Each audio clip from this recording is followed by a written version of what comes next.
यह बात साल 2018 की है। मैं उस समय मध्य प्रदेश के एक छोटे से गांव में रहता था। आज भी जब उस रात को याद करता हूं तो मेरे रोंगटे खड़े हो जाते हैं। कई बार मैंने सोचा कि इस घटना के बारे में किसी को ना बताऊं, क्योंकि मुझे हमेशा लगता था कि लोग मेरी बात पर विश्वास नहीं करेंगे। लेकिन जो मैंने अपनी आंखों से देखा था उसे मैं आज तक भूल नहीं पाया। उस समय मैं पास के शहर में एक फैक्ट्री में काम करता था। मेरी ड्यूटी कई बार देर रात तक चलती थी। घर लौटने के दो रास्ते थे। एक मुख्य सड़क जहां से आने में करीब 40 मिनट लगते थे, और दूसरा छोटा रास्ता जो पुराने श्मशान के पास से होकर गुजरता था। गांव के लोग हमेशा कहते थे कि रात होने के बाद उस रास्ते से अकेले मत जाना। उनका कहना था कि वहां रात में किसी का सामना हो जाए तो उसकी तरफ देखना भी नहीं चाहिए। मुझे इन बातों पर कभी विश्वास नहीं था। मुझे लगता था कि यह सिर्फ लोगों को डराने के लिए बनाई गई कहानियां हैं। इसलिए मैं रोज बिना किसी डर के उसी रास्ते से घर लौटता था। करीब 6 महीने तक सब कुछ बिल्कुल सामान्य रहा। मुझे कभी ऐसा नहीं लगा कि गांव वाले जिस बात से डरते हैं उसमें जरा भी सच्चाई हो सकती है। लेकिन एक रात फैक्ट्री में अचानक मशीन खराब हो गई। उसे ठीक करने में काफी समय लग गया। जब तक मैं बाहर निकला रात के करीब 12 बज चुके थे।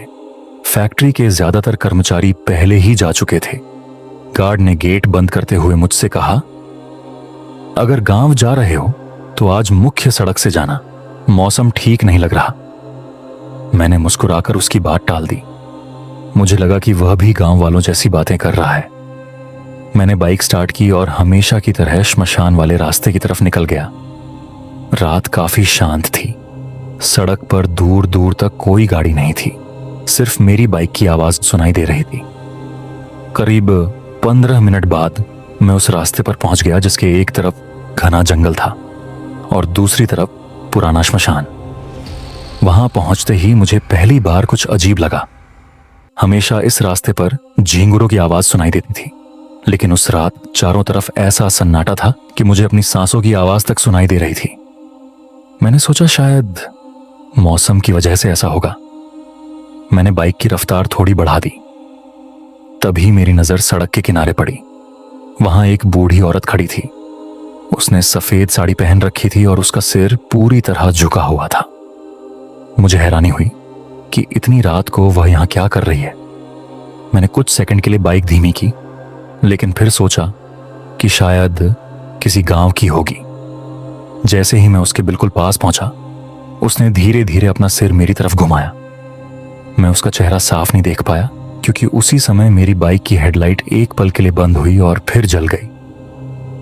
लेकिन जब रोशनी वापस आई तो सड़क के किनारे कोई नहीं था। वहां सिर्फ खाली जमीन थी। मैंने तुरंत पीछे देखने की कोशिश की, लेकिन अंधेरे के अलावा कुछ दिखाई नहीं दिया। मेरा दिल बहुत तेज धड़कने लगा। पहली बार मुझे लगा कि शायद गांव वाले जिस बात की चेतावनी देते थे वह यूं ही नहीं देते थे। मैंने बिना रुके बाइक आगे बढ़ा दी। मुश्किल से 2 मिनट ही हुए होंगे कि अचानक मेरी बाइक अपने आप बंद हो गई। मैंने 2-3 बार स्टार्ट करने की कोशिश की, लेकिन इंजन बिल्कुल चालू नहीं हुआ। मजबूरी में मैं बाइक से नीचे उतरा।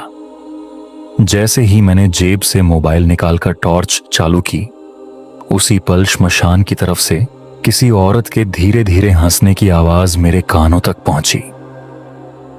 पहले वह आवाज बहुत दूर लग रही थी, लेकिन कुछ ही सेकंड में ऐसा महसूस हुआ जैसे वह आवाज मेरी तरफ आती जा रही हो। मैं कुछ पल तक बिल्कुल वहीं खड़ा रह गया। वह हंसी किसी इंसान जैसी नहीं थी। उसमें एक अजीब सी ठंडक थी, जिसे सुनकर ऐसा लग रहा था जैसे पूरे शरीर से ताकत निकलती जा रही हो। मैंने जल्दी जल्दी बाइक स्टार्ट करने की कोशिश की, लेकिन हर बार इंजन बस हल्की सी आवाज करता और फिर शांत हो जाता। अब मुझे सच में डर लगने लगा था। मैंने खुद को संभालते हुए सोचा कि शायद कोई जानवर होगा या फिर हवा की वजह से मुझे ऐसा सुनाई दे रहा होगा। लेकिन अगले ही पल वही हंसी फिर सुनाई दी। इस बार वह पहले से कहीं ज्यादा साफ थी और ऐसा लग रहा था जैसे श्मशान के अंदर से कोई धीरे धीरे मेरी तरफ बढ़ रहा हो। मैंने कांपते हाथों से मोबाइल की टॉर्च उस तरफ घुमाई। दूर तक सिर्फ पुराने पेड़, टूटी हुई दीवार और कुछ अधजली लकड़ियां दिखाई दे रही थी। तभी मेरी नजर एक सफेद साड़ी पहने औरत पर पड़ी। वह श्मशान के बीचों बीच खड़ी थी। उसका चेहरा मेरी तरफ था, लेकिन इतनी दूरी होने की वजह से मैं उसे साफ नहीं देख पा रहा था। मैं कुछ समझ पाता उससे पहले उसने अपना दाहिना हाथ धीरे धीरे ऊपर उठाया और मुझे अपनी तरफ आने का इशारा करने लगी। उस समय मेरे पूरे शरीर में सिहरन दौड़ गई। मैं वहीं खड़ा उसे देखता रहा। कुछ सेकंड बाद उसने फिर वहीं इशारा किया, लेकिन इस बार उसका हाथ सामान्य इंसान की तरह नहीं, बल्कि बहुत धीरे और अजीब तरीके से हिल रहा था। मैंने तुरंत नजर दूसरी तरफ कर ली और फिर बाइक स्टार्ट करने लगा। अचानक बिना किसी वजह के बाइक पहले ही कोशिश में स्टार्ट हो गई। मुझे राहत मिली और मैंने तुरंत वहां से निकलने की कोशिश की, लेकिन जैसे ही मैंने बाइक आगे बढ़ाई, कुछ ही मीटर चलने के बाद मुझे लगा कि पीछे कोई बैठ गया है। बाइक का अगला हिस्सा हल्का ऊपर उठ गया और चलाने में भारी लगने लगी। मैंने कई बार खुद को समझाया कि यह सिर्फ मेरा वहम है, लेकिन मेरे कंधों के पीछे किसी की मौजूदगी साफ महसूस हो रही थी। ऐसा लग रहा था जैसे कोई बिल्कुल चुपचाप बैठा हो और बिना हिले मुझे देख रहा हो। डर की वजह से मैंने पीछे देखने की हिम्मत नहीं की। मैं बस लगातार बाइक चलाता रहा। तभी मेरे कान के बिल्कुल पास एक बहुत धीमी आवाज आई, रुक, मुझे भी घर चलना है। यह आवाज किसी बूढ़ी औरत की थी। मेरी सांसें तेज हो गईं। मैंने घबराकर एक्सीलेटर पूरा घुमा दिया, लेकिन बाइक की रफ्तार बढ़ने के बजाय और कम हो गई। ऐसा लग रहा था जैसे कोई पीछे बैठा मुझे आगे बढ़ने ही नहीं दे रहा हो। इसी बीच सड़क के किनारे मुझे एक छोटा सा मंदिर दिखाई दिया। उसके बाहर एक पीली रोशनी जल रही थी। जैसे ही मेरी बाइक उस मंदिर के सामने पहुंची, अचानक उसका वजन बिल्कुल हल्का हो गया। उसी पल मेरे पीछे से किसी के जमीन पर कूदने जैसी तेज आवाज आई। मैंने डर के मारे बाइक नहीं रोकी और सीधे गांव की तरफ निकल गया। करीब 5 मिनट बाद जब मैं अपने घर पहुंचा तो मेरे हाथ इतने कांप रहे थे कि बाइक की चाबी तक ठीक से नहीं निकाल पा रहा था। मैं किसी तरह घर के अंदर गया, लेकिन जैसे ही दरवाजा बंद करने लगा, मेरी नजर बाहर सड़क पर पड़ी। घर के बाहर अंधेरे में वही सफेद साड़ी पहने औरत बिल्कुल चुप खड़ी थी, और इस बार उसके चेहरे पर कोई आंखें नहीं थीं। उस रात मैं शायद ही 1 मिनट भी सो पाया। बार बार मेरी नजर खिड़की की तरफ चली जाती थी। मैं खुद को यही समझा रहा था कि जो मैंने देखा वह डर की वजह से हुआ होगा, लेकिन अंदर ही अंदर मुझे पता था कि वह कोई वहम नहीं था। सुबह होने का इंतजार मुझे शायद पहली बार इतना लंबा लगा। जैसे ही सूरज निकला, मैं बाहर गया। रात की बात याद करके मैंने उस जगह को देखा जहां वह औरत खड़ी थी। वहां किसी इंसान के पैरों के निशान नहीं थे, लेकिन मिट्टी पर 2 लंबे घिसटने जैसे निशान बने हुए थे, जैसे कोई बिना पैर उठाए धीरे धीरे चलता हुआ वहां तक आया हो। यह देखकर मेरा दिल फिर से घबराने लगा। उस दिन मैं फैक्ट्री नहीं गया। मैंने बहाना बनाकर छुट्टी ले ली। दोपहर में मैंने हिम्मत करके अपने पड़ोसी रामलाल काका को सारी बात बता दी। मेरी पूरी बात सुनने के बाद उनके चेहरे का रंग बदल गया। उन्होंने कुछ देर तक कुछ नहीं कहा, फिर धीरे से बोले, तूने उसे देख लिया, इसलिए वह तेरे पीछे आ गई। मैंने उनसे पूछा कि वह कौन थी, लेकिन उन्होंने सीधा जवाब नहीं दिया। बस इतना कहा कि कई साल पहले उसी श्मशान में एक औरत का अंतिम संस्कार हुआ था।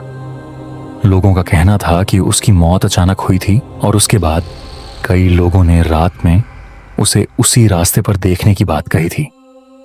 मैंने ये सुनकर हंसने की कोशिश की, लेकिन मेरे चेहरे पर डर साफ दिखाई दे रहा था।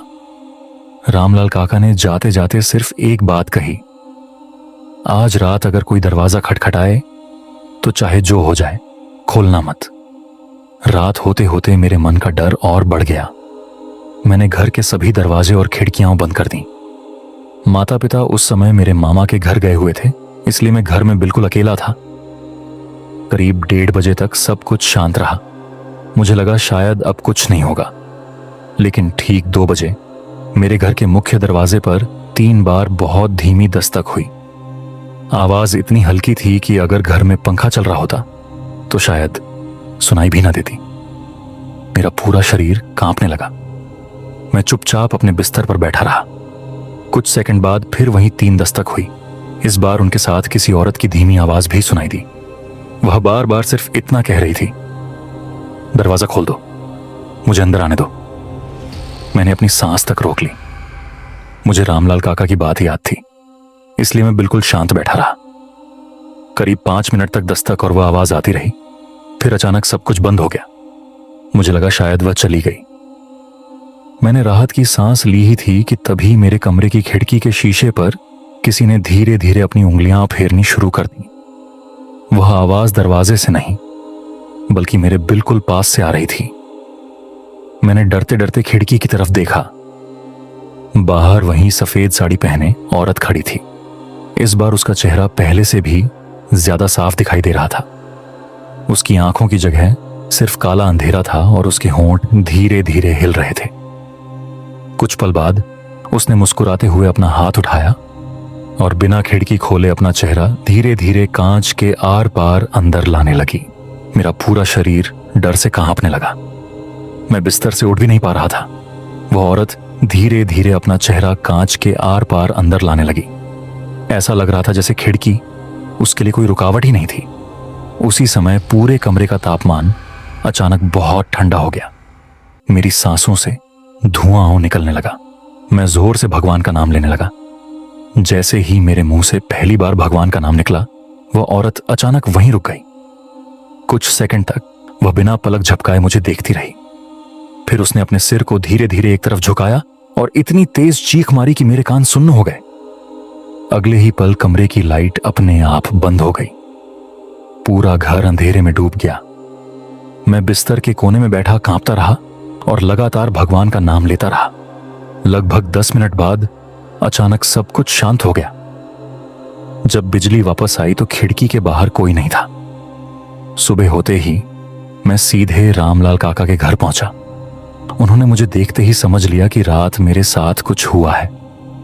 मेरी पूरी बात सुनने के बाद उन्होंने गांव के एक बुजुर्ग पुजारी को बुलाया। पुजारी उसी दिन मेरे घर आए। उन्होंने घर के हर कमरे को ध्यान से देखा और फिर खिड़की के पास कुछ देर चुप खड़े रहे।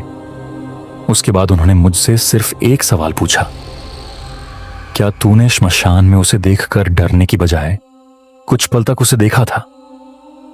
मैंने हां में सिर हिलाया। पुजारी ने कहा कि कई बार ऐसी जगहों पर जो भी दिखाई देता है उसे देर तक देखना नहीं चाहिए।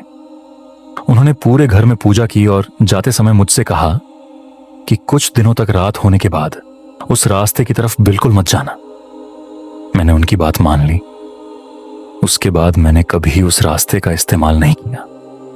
मैं रोज लंबी वाली सड़क से आने जाने लगा।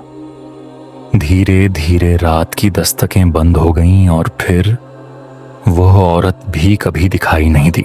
लगभग 3 महीने बाद मैंने उस फैक्ट्री की नौकरी छोड़ दी और दूसरे शहर चला गया।